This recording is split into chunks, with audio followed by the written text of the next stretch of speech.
Over 9 seasons in the NFL, linebacker Sam Acho gained a reputation as a physical defender and a locker room mentor. I love that. But it is off the field where he's made his biggest impact. Acho was twice nominated for the Walter Payton Man of the Year award for his service in the Chicago community, as well as in his parents' home country of Nigeria.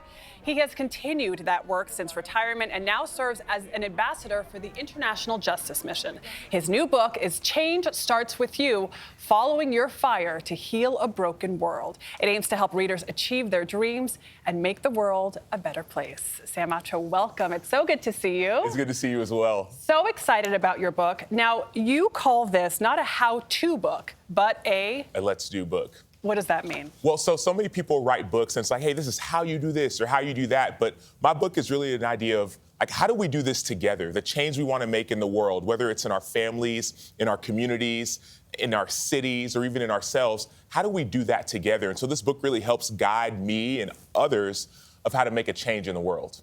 Because it's so often like we all want to do more, but you don't really know where to start. Yeah. And obviously the title is Change Starts With You, but you really give tangible guidelines for how people can just take small steps to find that mission and kind of not make it so overwhelming to give back. Yeah, I played 9 years in the NFL, and I had a football coach who said once that little things done well make big things happen.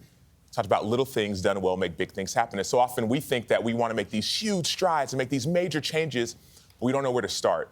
And sometimes all you have to do is start with the little things, the people in front of you, to your left or to your right. Maybe those issues that are on your heart, the things that are really like making you angry or sad or bringing you a little bit of pain. What if you address those things and then address those issues in your own heart and then watch the healing begin? And so those little things that you can focus on, I think they can make a huge, huge change. Speaking of other football references, points of advice that you say help off the field, one of your other quotes is, eyes take your hands, hands take your feet. What are you saying there?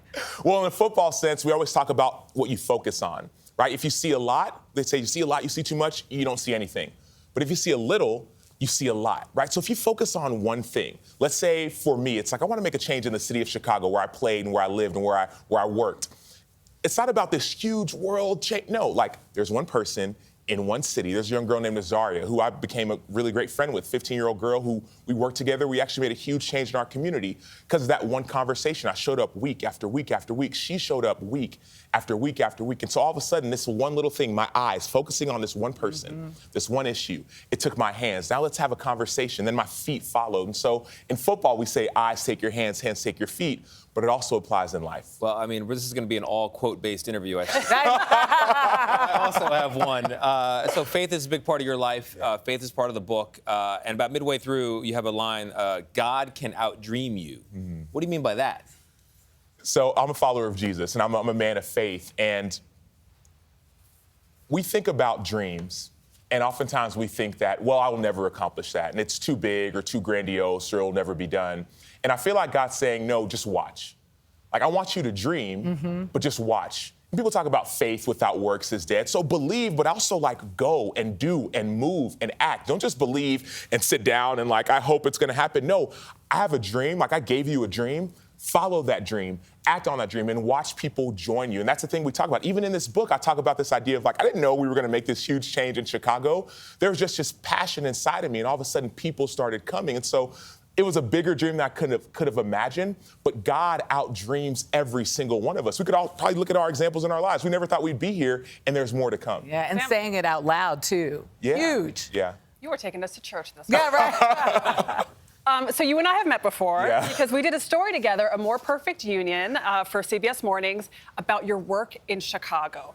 Tell us about the work, what inspired it, and what you guys did. So I played for the Chicago Bears for 4 years, and I always wanted to go to a place where I could make an impact in my community, in my city, in the place where I lived and where I worked. And I saw something. It was right around COVID when George Floyd was killed, and you turn on the TV and it's looting and it's rioting and it's chaos.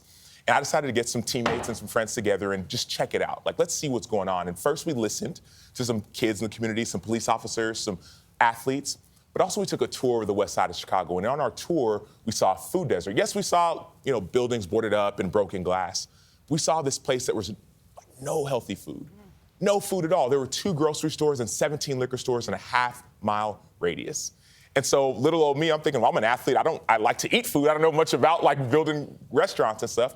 But some young entrepreneurs, we call them, came together and said, what if we could tear down one of the liquor stores and turn it into a food mart? And so that's what we got a chance to do. And it's funny, when we connected, that was right at the very beginning stages of this idea. And now, a few years later, it's become this full-blown, now it's a pop-up mart, but it's turning into a permanent food mart. And look at that. It's gorgeous. Yeah. It's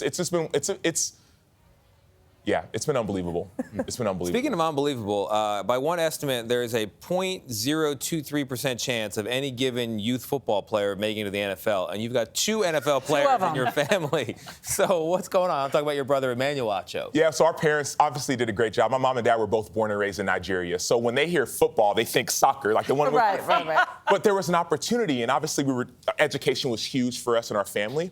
But all of a sudden, my brother and I went to this football camp at USC back in 05 and 06, and they were at this national powerhouse, and got discovered. And all of a sudden, I got scholarships from all these different schools, right? God can outdream you. I did not plan on going to play football in college, let alone professionally. Well, fast forward 9 years later, I played 4 years in college, went to a national championship, played a 9-year NFL career. But one thing I realized is that was just the beginning. My real passion and real purpose is starting now. It's in changing the world, changing people's eyes, their minds, their hearts, and also changing mine as well. I love that, because making it to the NFL is the end goal for so many people. And you're saying that was just the beginning. That was the preamble. Yeah. Sam Acho, thank you so much for joining us. The book is Change Starts With You, and it is on sale now.